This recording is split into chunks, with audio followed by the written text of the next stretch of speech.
I don't think I'm outside the realm of logic when I say I think the Canes need a goal scorer.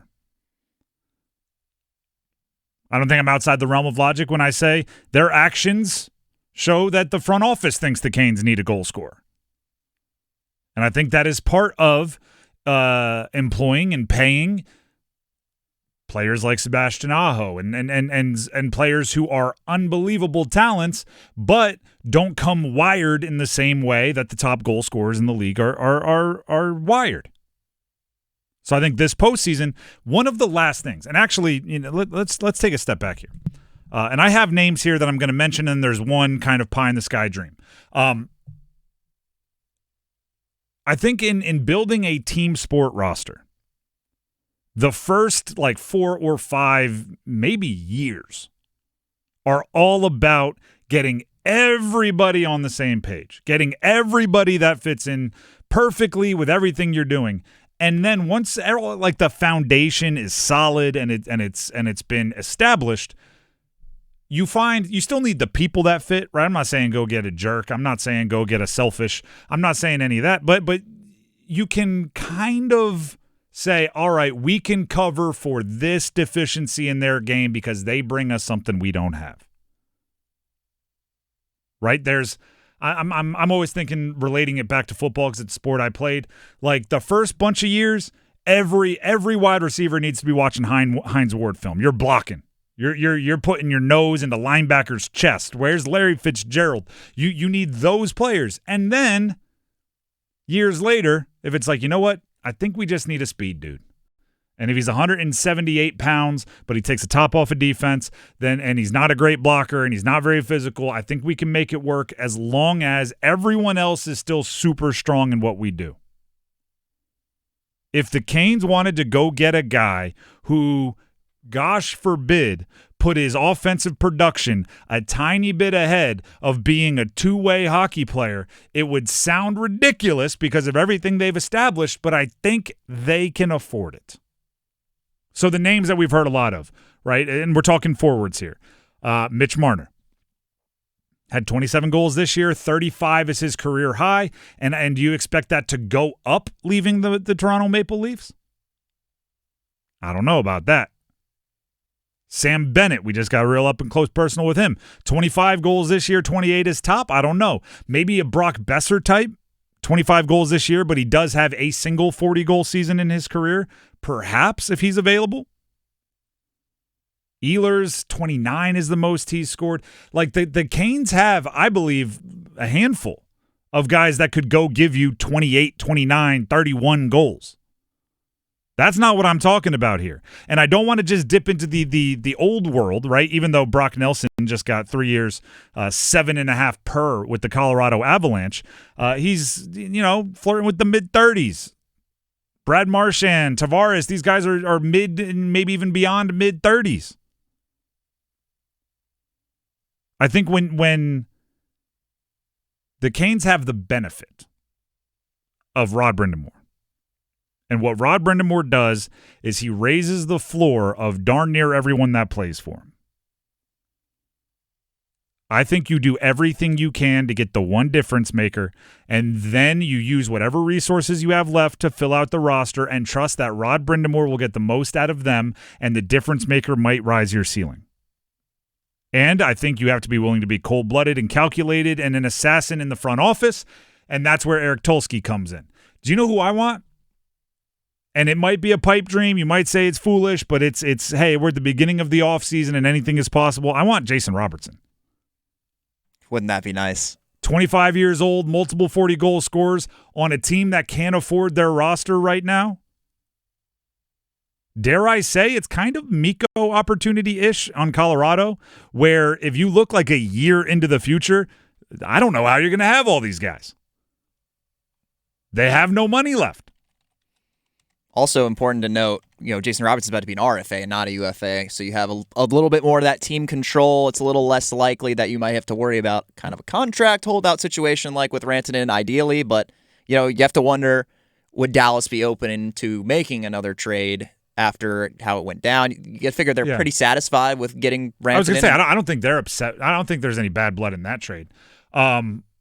I If anything, I think if any trades were kind of burned, it would have been no. Actually, I don't think any. I think the teams are all cool with each other. A few of them just don't like Mikko. Eric Tulsky has shown the ability to go into a program and I assume kind of sell them on how bad their situation is, right? You don't get Mikko Rantanen from the Colorado Avalanche without doing some subtle hinting on like, you're not going to be able to keep him this offseason anyway, right? I can solve all of that for you by giving you Martin Necas and Jack Drury on much more reasonable contracts. We'll throw in some picks and you get to come out scot-free. It's a very similar conversation. You've got problems in Dallas. You've got financial salary cap problems in Dallas, and I can right here give you young players, give you prospects, give you cheaper players, picks. Well, it's going to be expensive, don't get me wrong, but it should be for a player that age that good. And we can solve all those problems in a snap. All you have to do is let us get that 25-year-old that puts in the back of the net a whole bunch of times. And the Canes have a lot of assets, a lot of prospects, a lot of picks. Dallas, maybe they want their picks back. We can give them those 2 first-round picks back. I mean, give them a menu, right? You can pick one thing from this level, one from this level, 2 from this level. Anyone from our AHL roster, probably not named Nadeau, but if Nadeau's just on a higher part of the menu, it's like a 4-course meal, right? You get 2 first-round picks with this selection. You get a couple of prospects, and you get 1 NHL ready-made contributor. And then, and I'm just making this up on the spot. And for dessert, we will throw in a future third or something like that, and just a little something to close the deal. And in return, we will get Robertson, or maybe, we've been talking about the need for another center on the Canes roster. Mm-hmm. Maybe if you would take a look at Roope Hintz, we wouldn't mind that. I mean, if you want to get bigger, we can get bigger. I almost look at it as 2 different things, though, because I do think they need center help, right? And obviously a 2 center would be the ideal. And I think they need the goal scorer. I don't know if you solve those 2 at the same time. And I also think it's more important for centers to be in that Canes culture. Right, you can have a winger out there who's just hunting shots. I don't think in the Kane system you can have a center doing similar amount of I call them avocado selfishness. It's the good kind, the good selfishness moves. If centers are kind of have to be those 2-way players, so I think you can go, quite honestly, settle that cheaper somewhere else, and maybe that is where you get to a early to mid 30s guy on a 2 or 3 year deal, and that can be more of a grinder, but. I have felt everybody say what they want in the offseason right as it started, and then have everybody almost feel greedy or like spoiled for wanting it and go right back into like Canes talk. And I don't want that to happen. Like if right after the series ended, you went, I want a 45-goal scorer. And then 2 days later, you're like, I was lashing out. I know what we do here. We do the both ways thing, and you can't. No, you wanted it for a reason, and I don't think you were wrong. Now, is it Robertson? I don't know. That's like one pie in the sky. But there's opportunities out there. I don't think you're going to find it in the free agency market, is what I'm getting at. So you got to be creative, and Eric Tulsky has shown the ability to do that.